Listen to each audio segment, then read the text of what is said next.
Start करेंगे unit and dimension से। बस 3 चीजें बताने वाला हूं तुमको यूनिट डायमेंशन की, जो मतलब पूरा चैप्टर अपन करने वाले हैं, लेकिन इन 3 को ढंग से करना है और इसमें ट्रिक्स वगैरह भी अपन देखेंगे, है ना। यार एक चीज, छोटी सी चीज और है, आज हो सकता है तुमको यार वो बात है ना मेरी अजीब सी लगे, मतलब मैं जनरली ऐसी बात बोलता नहीं हूं, लेकिन पता है आज ये बात बोल रहा हूं, बहुत ध्यान से सुनना। साम दाम दंड भेद, साम दाम दंड भेद, जैसे भी हो क्वेश्चन बनाना है, जैसे भी हो क्वेश्चन बनाना है, जेईई मेन का पूरा फायदा उठाना है। 4 ऑप्शन जो देता है वो 20 सवाल में, फिजिक्स में 20 सवाल आएंगे, 4 ऑप्शन मिलेंगे, तो ऑप्शंस का पूरा फायदा उठाना है। अब यार अब ऐसे मत सोचना सर आपने तो सर ट्रिक से बता दिया। अबे यार जेईई मेन ने अगर कोई 1 पेज का सोल्यूशन अगर मैं तुम्हें कोई ट्रिक से सॉल्व करवा दूं तो यार जेईई मेन तो 4 नंबर ही दे रहा है ना। मैं ऐसी बात देखो जब थ्योरी पढ़ाता हूं तब नहीं बोलता हूं, तब पूरे कॉन्सेप्ट पे फोकस करते हैं, आज भी पूरे कॉन्सेप्ट पे फोकस करेंगे। लेकिन यार जब जेईई मेन में ऑप्शन रिजेक्शन की मदद से हम 5-7 सवाल सही कर सकते हैं पूरे पेपर में, तो क्यों ना करें। क्यों दे रहे हो एनटीए वालों तुम ऑब्जेक्टिव पेपर, हम तो फायदा उठाएंगे, नाजायज फायदा भी उठाएंगे। तो कौन कौन फायदा उठाने के लिए तैयार है? देखो इसमें कोई एथिकल और वैसी बात मत सोचना है यार, देखो, और उसमें भी हम फिजिक्स की फील्ड से उठाने वाले हैं। ये तो यार हमने स्मार्ट तरीका निकाला है करने का। तो काफी सारे क्वेश्चंस में कुछ कुछ बातें तो मैं ऐसी बताऊंगा, वो जरूर लिख लेना, उससे तुम्हारा कैलकुलेशन बहुत बच जाएगा और सवाल भी जल्दी हो जाएगा, ठीक है ना। चलो तो भाई इसमें जो सबसे इंपॉर्टेंट सब टॉपिक्स हैं मैं लिखवाता चलूंगा, 3 इसमें सबसे इंपॉर्टेंट सब टॉपिक्स हैं। लास्ट तक आते आते मैं तुम्हें बता दूंगा 3 सुपर इंपॉर्टेंट, है ना, 3 सुपर इंपॉर्टेंट सब टॉपिक्स, ठीक है ना। वो क्या क्या है वो देखते हैं। चलो तो अब यूनिट डायमेंशन में यार जो शुरू की बकवास होती है ना पूरी, जस्ट एक शुरुआत करने के लिए बता रहा हूं, उसको लिखने की जरूरत नहीं है। सीजीएस, एमकेएस और एफपीएस 3 सिस्टम के नाम याद रखना। Length, mass, time, centimetre, gram, second, इसको लिखने की बिल्कुल भी जरूरत नहीं है। Foot, pound, second, metre, kilogram, second, ठीक है ना। इसको बस मैंने तुम्हें दर्शन कराने के लिए लिखा दिया, है ना। बस सीजीएस याद रख लेना, एफपीएस तो बहुत कम आता है आजकल, सीजीएस कभी कभार शक्ल दिखा देता है, सेंटीमीटर, ग्राम, सेकंड, है ना। एमकेएस और एसआई तो तुम्हें पता ही है। फंडामेंटल क्वांटिटीज होती है भैया, ये 7 बचपन से रटते आ रहे हैं, कोई याद करने की जरूरत नहीं है। एक बार बस नजर घुमा लो इनके सिंबल पे और इनके डायमेंशन सिंबल्स पे, बस एक बार नजर घुमा लो बस, ठीक है ना। तो ये एल, एम, टी, के, थीटा, आई, ए, सी डी तो कभी आज तक की जिंदगी में नहीं आया, है ना, बस शुरुआत में आता है फिर आज तक नहीं आया। और वो MOL, है ना, वो हमारे काम का नहीं है, वो वैसे भी केमिस्ट्री वाले करवाएंगे, कल आने वाले हैं प्रतीक सर भी, है ना, केमिस्ट्री लेकर, ठीक है ना। डिराइव्ड क्वांटिटीज, अब एक फंडामेंटल क्वांटिटीज हो गई, अब एक होती है डिराइव्ड क्वांटिटी, जिनको फंडामेंटल क्वांटिटी से डिराइव कर सकते हैं, हमको पता है ये। पहले पता है बहुत सारे सवाल ऐसे आते थे कौन सा सेट फंडामेंटल बन सकता है, आजकल बहुत टाइम से ऐसे देखे भी नहीं गए, इसलिए उसको भी लास्ट में कवर करवा दूंगा। तो डिराइव्ड क्वांटिटीज कौन होती है? जो इन 7 फंडामेंटल क्वांटिटीज से अपन डिराइव कर सकते हैं। जैसे कि वेलोसिटी हो गई भाई साहब, है ना, वेलोसिटी इज इक्वल टू, तुम बोलोगे डिस्प्लेसमेंट अपॉन टाइम, पर मैं यूनिट डायमेंशन में बोलूंगा length upon time, L upon T. Displacement हो, डिस्टेंस हो, डायमेंशन को कोई फर्क नहीं पड़ता, वो बोलता है तू बता लेंथ है क्या, लेंथ है, ठीक है। तो ये हो गया, है ना। फिर डेंसिटी, छोटे छोटे एग्जांपल ले रहा हूं मैं। Density is equal to mass upon volume, है ना। मास मतलब m, वॉल्यूम मतलब length into length into length, 3 बार लेंथ, तो 3L लिख देंगे सर? अरे नहीं यार, ml3, है ना, ml3, ऊपर जाएगा ये ml की पावर -3। इस तरह से इसको डायमेंशन बोलते हैं, ऐसे डायमेंशन निकालते हैं, ऐसे डायमेंशन निकालते हैं। अब सबसे इंपॉर्टेंट प्रोफाइल नंबर 1 सुन लो, जिसका यूनिट डायमेंशन में ऑलमोस्ट मान के चलो, मतलब यूनिट डायमेंशन में 20 से 30% उसमें से सवाल आता है। देखो जेईई मेन की शिफ्ट का एनालिसिस अगर ढंग से करे ना तो सब दिखता है, बस करने वाला चाहिए यार, ठीक है। अब देखो, जैसे अब मैं तुम्हें, अब अलग अलग क्वांटिटीज होती है, जैसे काइनेटिक एनर्जी, पोटेंशियल एनर्जी, कुछ डायमेंशंस तुम याद करके जाना है यार। मैं तुम्हें 2 डायमेंशंस बता रहा हूं, 2 डायमेंशंस याद कर लेना, ये बहुत ज्यादा काम आते हैं। एक तो फोर्स का डायमेंशन होता है यार, इसको ना याद कर लेना, इसको चलो कॉपी में स्क्रिबल भी कर लो, बगल में जो तुमने कॉपी रखी है, बताइए भी मेरे को कॉपी रखी तुमने, है ना, उसमें लिख लो MLT-2, फोर्स का MLT-2 याद कर लो। और एनर्जी का, सारी टाइप की energy, potential energy, kinetic energy, फलाना एनर्जी, ढिमाका एनर्जी, सरफेस एनर्जी के अलावा, है ना, उसका होता है फोर्स इनटू डिस्टेंस, वर्क का भी इतना होता है ml2t-2। इन दोनों को याद कर लेना बस यार, समझ गए क्या, याद हो गया। अभी 2 सेकंड के लिए आंखें बंद कर लो, सो मत जाना। फोर्स का mlt-2 और एनर्जी का, अबे आंख बंद कर बेईमान, ठीक है ना, और ml2t-2, हाथों हाथ। मैं ऐसा इसलिए बोल रहा हूँ, चलो आंख खोलो, अब ध्यान से सुनो यार, मैं ऐसा इसलिए बोल रहा हूँ बच्चों, मैं ये अज्यूम करके चल रहा हूँ तुम्हें आज के बाद हो सकता है वापस अपने जेईई मेन 1 तक टाइम ही ना मिले इनको रिवाइज करने का। तो मैं ये इंश्योर कराना चाहता हूँ यार, अपन ये इंश्योर करेंगे साथ मिलके कि हम बिना रिविजन करे भी 20 दिन बाद तक भी इन सब चीजों को याद कर पाए, ठीक है। इसलिए थोड़ा थोड़ा सा अभी सेट कर लो, ये अपना फाइनल रिवीजन हो रहा है जेईई मेन 1 के पहले, ठीक है ना। अब इसके बाद कोई रिवीजन मान के मत चलना कि इतनी डिटेल में कोई पढ़ाई या कोई रिवीजन अपन करने वाले हैं, ठीक है ना।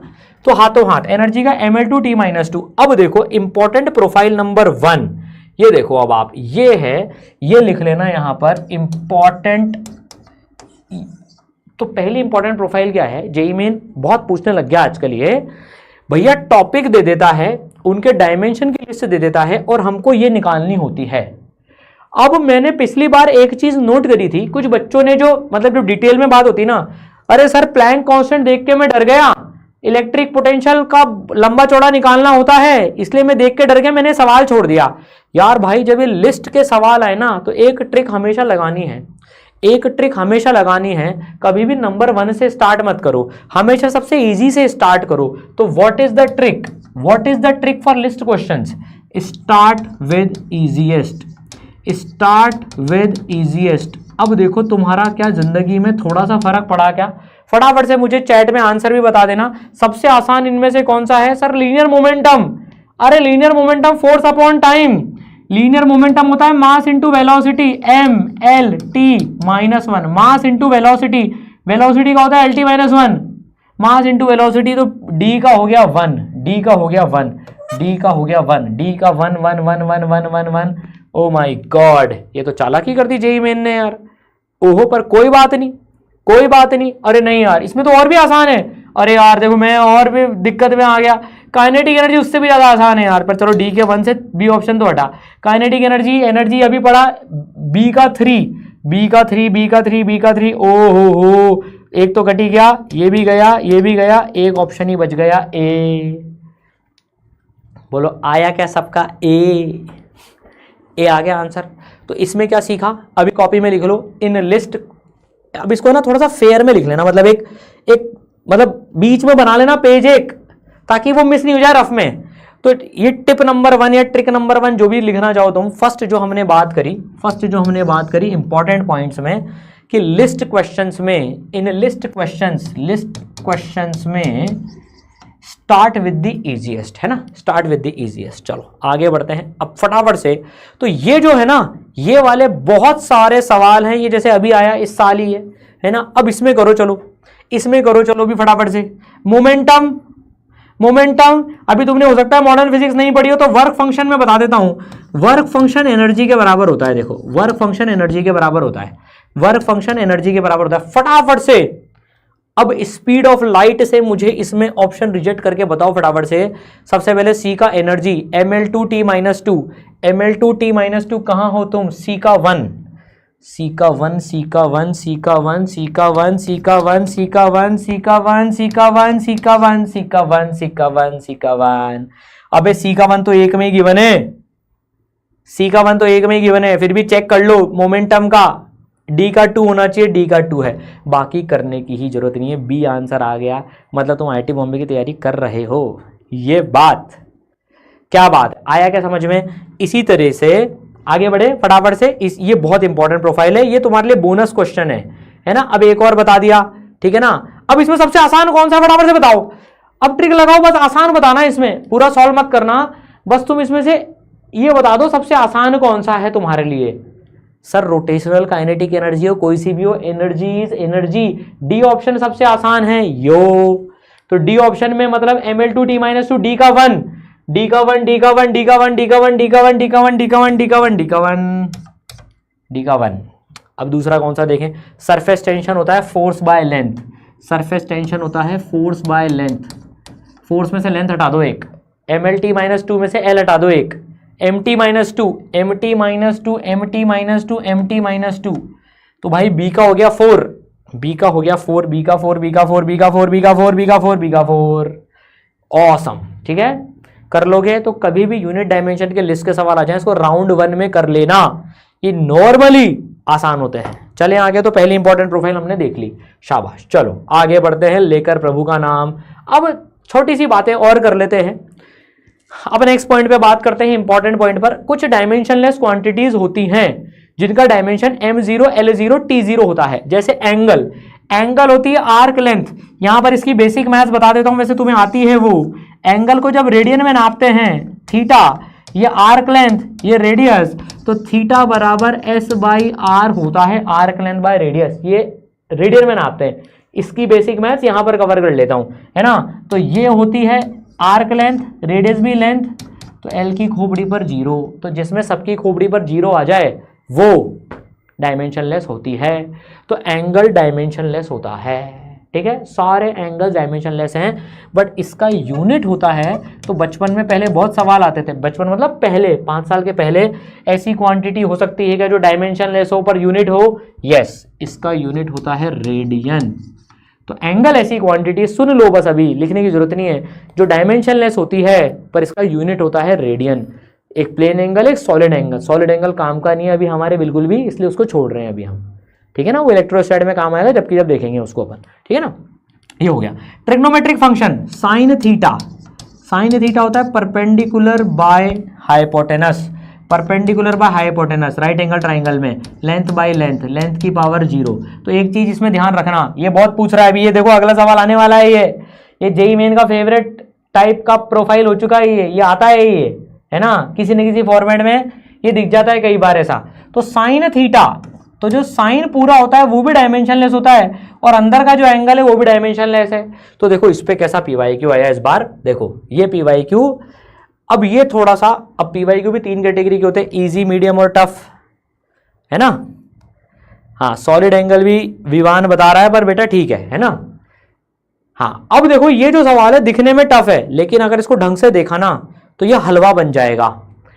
इसमें हमें एन बाय लैम्डा, एन और एक्स का डायमेंशन के बारे में बात हो रही है, लेकिन इसने एक चीज गेम खेल लिया, नॉट करेक्ट। यहां बहुत सारे बच्चे गड़बड़ करते हैं, नॉट करेक्ट पूछा है इसमें। देखो अब मुझे गलत आंसर मिलने लग गए, ए बी सी सब मिल गए नालायकों, डी भी दे दो। अबे नॉट करेक्ट पूछा है। अब एक छोटी सी चीज यहां पर एक टेक्निक बता देता हूं, जब भी नॉट करेक्ट आए, जब भी नॉट करेक्ट आए तो भाई तुम अब स्क्रीन पे तो लिख नहीं सकते, कंप्यूटर स्क्रीन आएगी। अब यार अब एक बार सॉल्व करने से पहले घोड़ों की तरह से तेज दौड़ के सॉल्व कर रहे हो। अरे भाई पहले एक बात सुन लो बस, जब भी नॉट करेक्ट आए तो तुम्हें जो रफ पेज मिलेगा जेईई मेन में, रफ पेपर्स मिलते हैं, मान लो जैसे तुम्हारा क्वेश्चन नंबर 3 है ये, है ना, बहुत ध्यान से सुनना। अभी ये क्वेश्चन नंबर 3 है तुम्हारा, ये तो क्वेश्चन नंबर 3 के आगे रफ पैड में एक चीज लिख लेना, इनकरेक्ट पूछा है, इनकरेक्ट पूछा है, और वहां पर ऐसी खोपड़ी बना लेना, जो डेंजर के साइन की खोपड़ी होती है ना, जैसे वो कैसे होती है वो डेंजर के साइन की खोपड़ी, ऐसे ये बना लेना कि भाई मेरे को आंसर मार्क करने से पहले एक चीज चेक करनी है, ताकि तुम यार इसमें मार्क्स लूज ना करो, ताकि तुम्हारा रफ कॉपी चेक करने का एक अब रूल बना लो कि मैं रफ कॉपी में चेक करूंगा, मैंने कि डेंजर का साइन तो नहीं बना रखा आंसर मार्क करने के पहले, नॉट करेक्ट में, है ना। अब इसको सॉल्व कैसे करेंगे, साइन के अंदर वाले आर्ग्यूमेंट सारे और कॉस के अंदर वाले भी जो है सारे डायमेंशनलेस है। 2 पाई भी डायमेंशनलेस होता है, 2 पाई नंबर है डायमेंशनलेस, तो इसको तो हटा दो, इसको भी हटा दो। अब N T by lambda dimensionless है, N T by lambda dimensionless है, m0 l0 t0 है, और x बाय लैम्डा भी डायमेंशनलेस है, x बाय लैम्डा भी डायमेंशनलेस है। लैम्डा वेवलेंथ है, लेंथ होती है। कर लोगे इसको सॉल्व। अब इनकरेक्ट देख लेना कौन सा आएगा इसमें से, x का डायमेंशन आ गया l, लैम्डा मतलब लेंथ, तो लेंथ आ गया, तो ये तो इनकरेक्ट हो गया, तो ये तो ये सॉरी करेक्ट हो गया है, तो ये करेक्ट हो गया। अब इस तरह से हर ऑप्शन देख लेना, इस क्वेश्चन में कोई बड़ी बात नहीं, तुम कर लोगे। इसका आंसर आएगा n/λ का t-1 होगा। सी इनकरेक्ट है, सी इनकरेक्ट है, ये इनकरेक्ट है, ये तो सी ऑप्शन मार्क होगा। सी इज द राइट आंसर। किस किस का आ गया सी? ईमानदारी से बताना, बेईमानी मत करना, तुम बेईमानी करने लग जाओ, है ना, शाबाश, है ना। इनकरेक्ट, कई बच्चों ने बी आंसर दे दिए थे जल्दीबाजी में, ठीक है। चलो आगे बढ़ते हैं अपन, है ना। तो भाई ये इसका आंसर सी हो गया। अब ये ज़्यादा नहीं आते, पर फिर भी एक बार जस्ट कंप्लीटनेस के लिए पढ़ लो। सारी एक्सपोनेंट डायमेंशनलेस होती है। ई की खोपड़ी पे कुछ लिखा हुआ है, मान लो अल्फा एक्स, तो अल्फा एक्स डायमेंशनलेस होगा, ये डायमेंशनलेस होगा, ये महाराज डायमेंशनलेस होंगे, ठीक है। खोपड़ी पे जो भी रहता है वो डायमेंशनलेस रहता है, खोपड़ी पे जो भी रहता है वो डायमेंशनलेस रहता है, ये ध्यान रखना।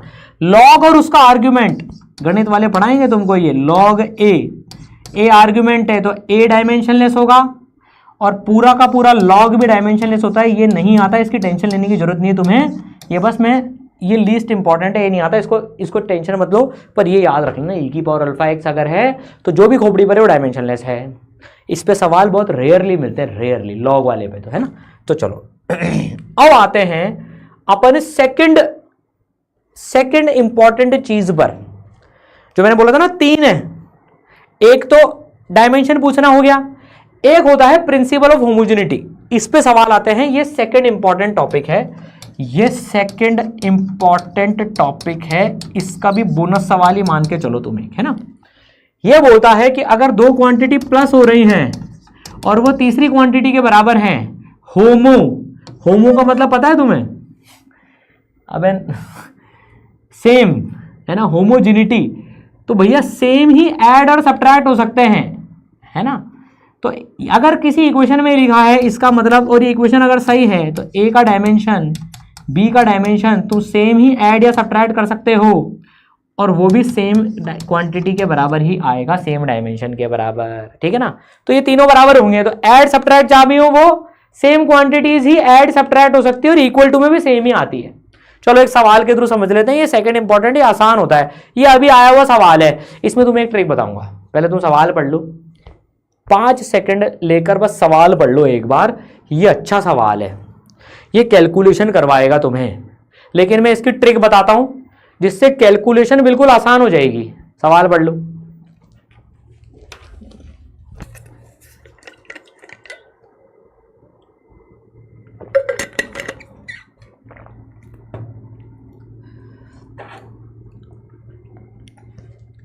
चलो पढ़ा सवाल,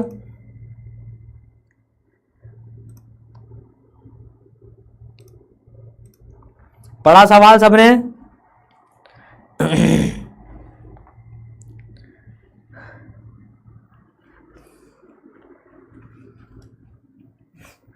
अब देखो इसको कैसे करना है, तो देखो force x square plus b under root t है ना, एक्स डिस्टेंस है, टी टाइम है, बी स्क्वायर बाई ए का पूछ रहा है।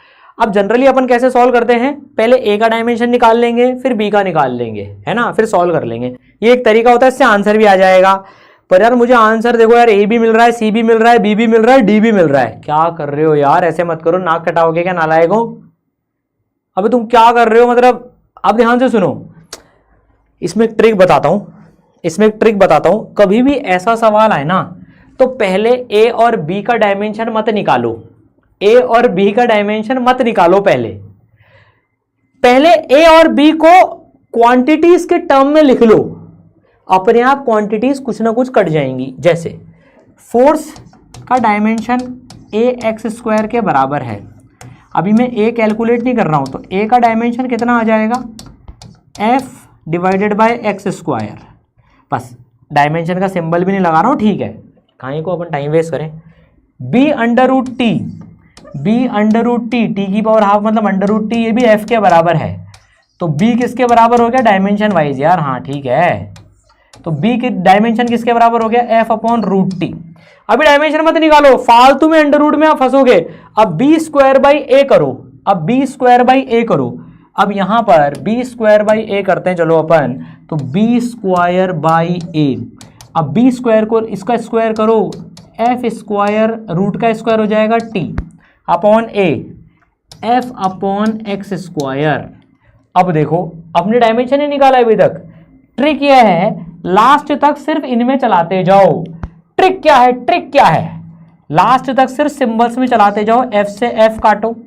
अपन देखो थ्योरी भी पीवाईक्यूज के थ्रू पढ़ रहे हैं टाइम बचाने के लिए, ठीक है ना। अब क्योंकि 20 दिन ही बचे हैं, अब एक एक चैप्टर को 5-5 घंटे से पढ़ने में कुछ नहीं होगा। अब मिनिमम टाइम में पढ़ना है एक चैप्टर को। अब 8 घंटे एक चैप्टर पढ़ोगे तो 20 चैप्टर पढ़ पाओगे मुश्किल से, और उसमें भी पता नहीं क्या होगा, ठीक है ना। अब जल्दी करना है। देखो f से f कटा, अब निकाल लो यार। अब f का f x square by t, अब डायमेंशन रखो, कैलकुलेशन बच गई। M L T minus 2 x L square T. तो एम एल क्यूब कहाँ दिख रहा है, टी छोड़ो भाड़ में जाए, एम एल क्यूब का दिख रहा है, एम एल क्यूब का दिख रहा है, यहाँ दिख रहा है। तो मेरे हिसाब से ए आंसर आना चाहिए। ए इज द राइट आंसर। कितने बच्चों का ए आ गया चैट में बता दो फटाफट से, कितने बच्चों का ए आ गया है, कितने बच्चों का अब ए आ गया, अब ए आ गया, अब ए आ गया। ओके ठीक है, चलो बहुत बढ़िया, दिख गया मुझे, वेरी गुड, है ना, शाबाश।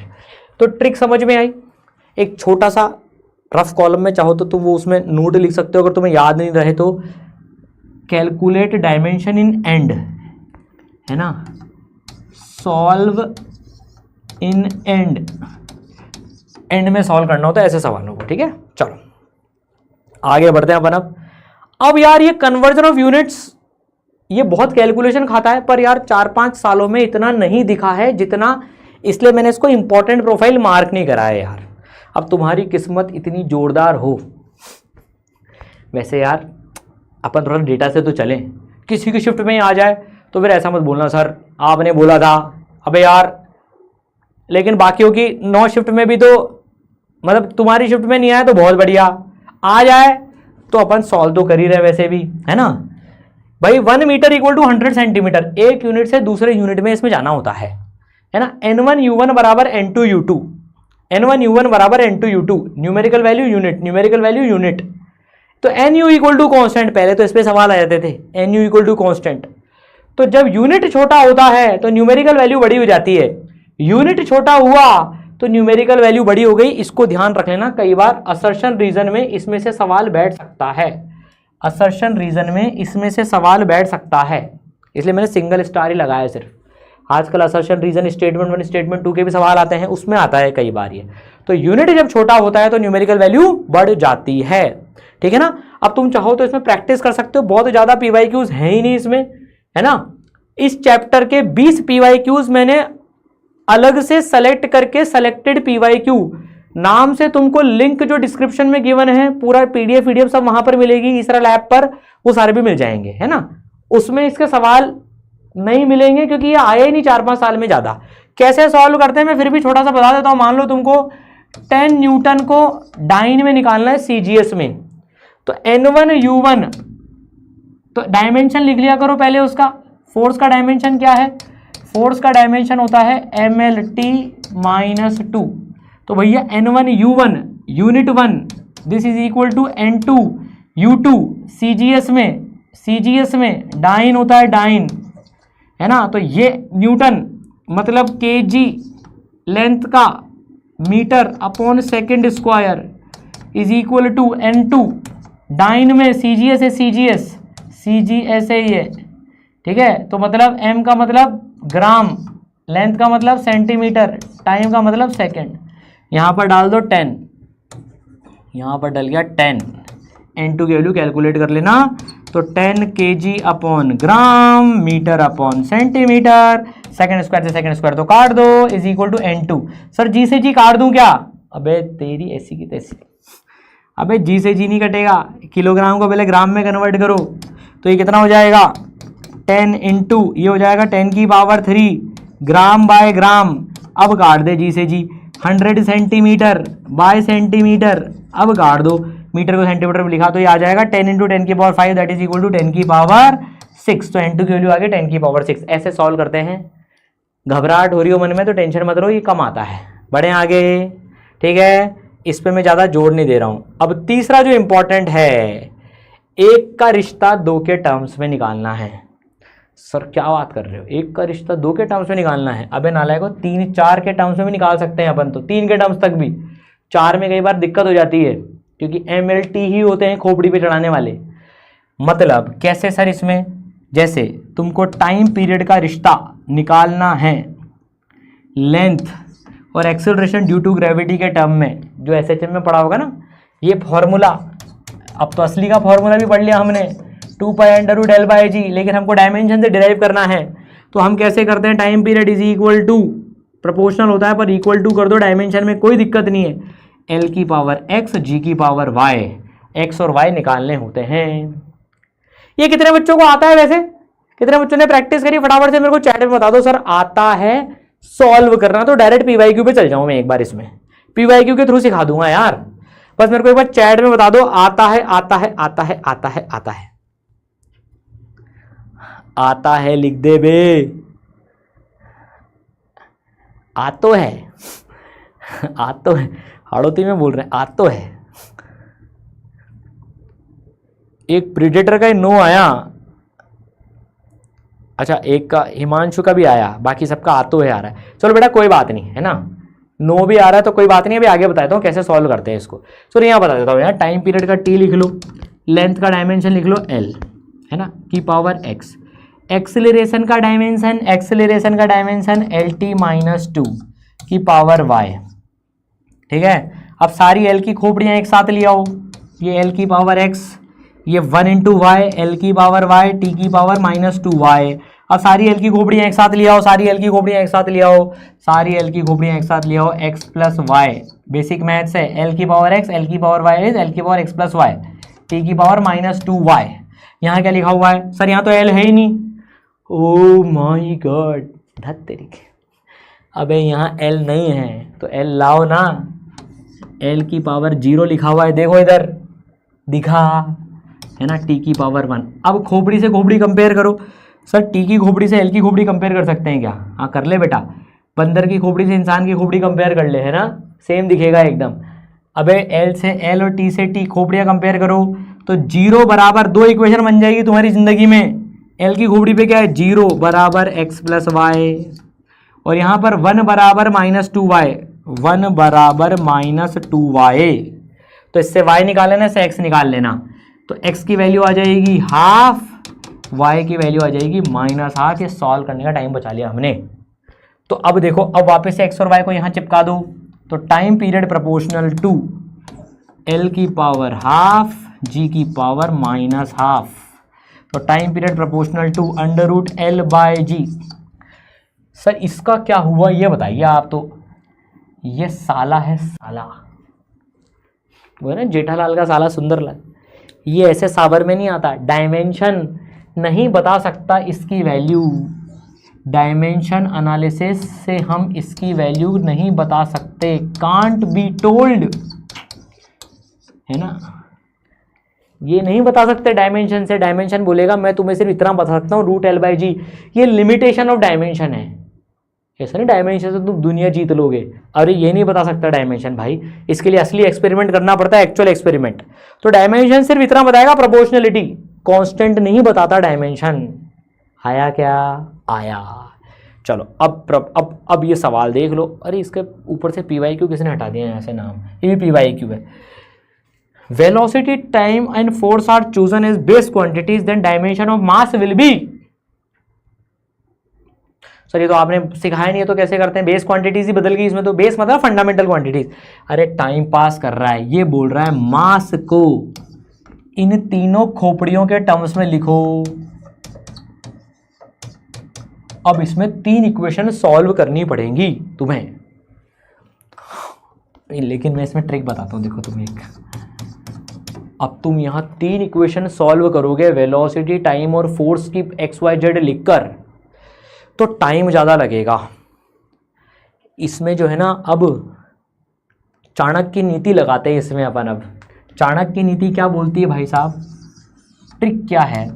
C ऑप्शंस, ऑप्शन से करते हैं इसको अपन सॉल्व। इनमें से किन चीजों को मल्टीप्लाई करने पर मास मिल रहा है? क्या आंसर दे रहे हो बच्चे? बॉम्ब में दे रहे हो? बीबी? अबे बीबी नहीं, एक बार ही बी लिखा कर बावले, 2 बार बीबी लिखता है तो लफड़ा हो जाता है। एक बार ही लिखा B B B B B आ रहा है क्या?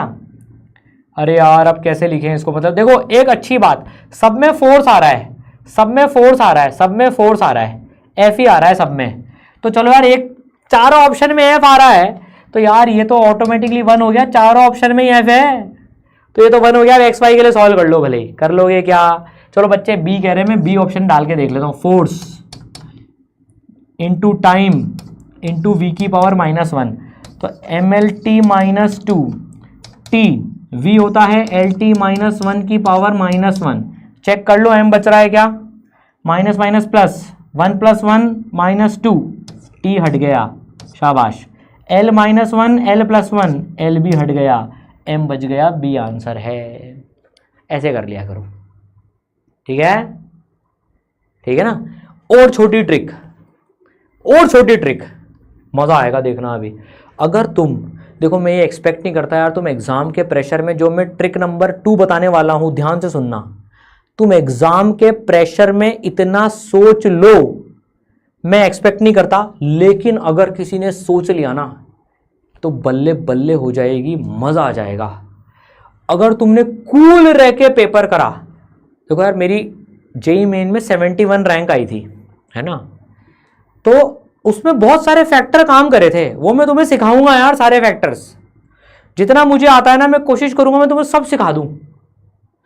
अब अगर तुम्हारा फिजिक्स में, तुम्हारा स्ट्रॉन्ग सब्जेक्ट में आता है और थोड़ा सा तुम्हें मोहब्बत है इस सब्जेक्ट के साथ में, बोल रहा हूं मैं, है ना? सर मुझे तो मोहब्बत है, कल रात को ही मैसेज आया है, हैप्पी न्यू ईयर जानू। बेशर्मो, अभी कोई जानू, कोई पानू, कोई ढानू कुछ नहीं, अभी सिर्फ ये। अगर तुम्हें मोहब्बत है तो तुम्हें तुरंत दिख जाएगा। अब मैं थोड़ा से, जिनको मोहब्बत है ना, अब मोहब्बत वाला मेथड बता रहा हूं मैं इसमें, अब है ना, प्यार वाला मेथड, दिल वाला मेथड। अब ध्यान से सुनना, जिसमें तुरंत दिख जाता है। देखो मास क्या होता है? Force upon acceleration. मास क्या होता है? Force upon acceleration. सर ये कब आया? अबे ये तो बचपन में आ गया था, न्यूटन भाई साहब ने बचपन में बता दिया था आपने। अब मास लाना है फोर्स के टर्म में। अब एक्सेलरेशन क्या होता है? Velocity upon time. एक्सेलरेशन होता है वेलोसिटी अपॉन टाइम।